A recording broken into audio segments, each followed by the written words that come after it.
জানো তো, দীর্ঘ অনেক দিন ধরে অপেক্ষায় ছিলাম যে ভোরবেলা কবে থেকে দামোদর মাসের সংকীর্তনে আমরা বেরোবো। তো বাংলা মাসে আমাদের আজকে থেকে শুরু হয়েছে।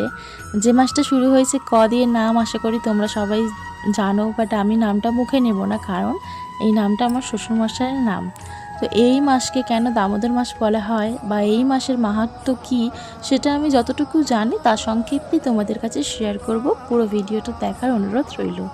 এই মাসকে দামোদর মাস বলা হয় কারণ এই মাসেই ভগবান শ্রীকৃষ্ণের একটি বিশেষ রূপ দামোদর, অর্থাৎ পেটে দড়ি বাঁধা শ্রীকৃষ্ণের আরাধনা করা হয়, যা একটি বিখ্যাত লীলা থেকে উদ্ভূত হয়েছে। দামোদর হল বিষ্ণুর সহস্র নামে থাকা বিষ্ণুর 367তম নাম। এই মাসে দামোদর ব্রত পালন করা হয়, যেখানে সন্ধ্যায় প্রদীপ নিবেদন করে ভগবানের সেবা করা হয় এবং এটি কৃষ্ণ ভক্তি লাভের একটা পবিত্র মাস হিসেবে বিবেচিত হয়। দামোদর নামের তাৎপর্য হলো দাম ও উদর।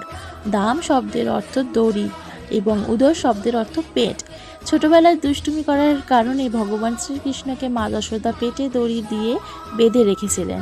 এই ঘটনা থেকে শ্রীকৃষ্ণের দামোদর নামকরণ হয়েছে এবং সেই স্মরণে এই মাসটি দামোদর মাস নামে পরিচিত। এই মাসে শ্রীকৃষ্ণের দামোদরের রূপের পূজা করা হয় এবং এই মাসের সন্ধ্যায় তুলসী গাছের নিচে বা মন্দিরে ঘি তিলের তেল দিয়ে প্রদীপ জেলে ভগবানকে আরতি করা হয়। এই 12 মাসের মধ্যে অন্য মাসে যা যা করবেন আর এই মাসে যা যা করবেন তা 1000 গুণ বেশি ফল পাবেন।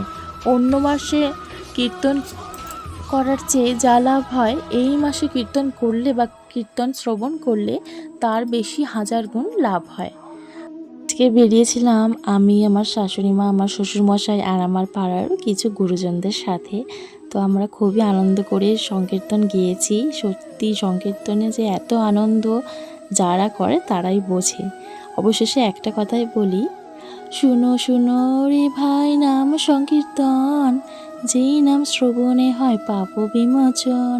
কৃষ্ণ নাম হরি নাম বড়ই মধুর, যে জন কৃষ্ণ ভজে সে বড় চতুর। হরে কৃষ্ণ। ভিডিওটি ভালো লাগলে লাইক কমেন্ট করে দিও।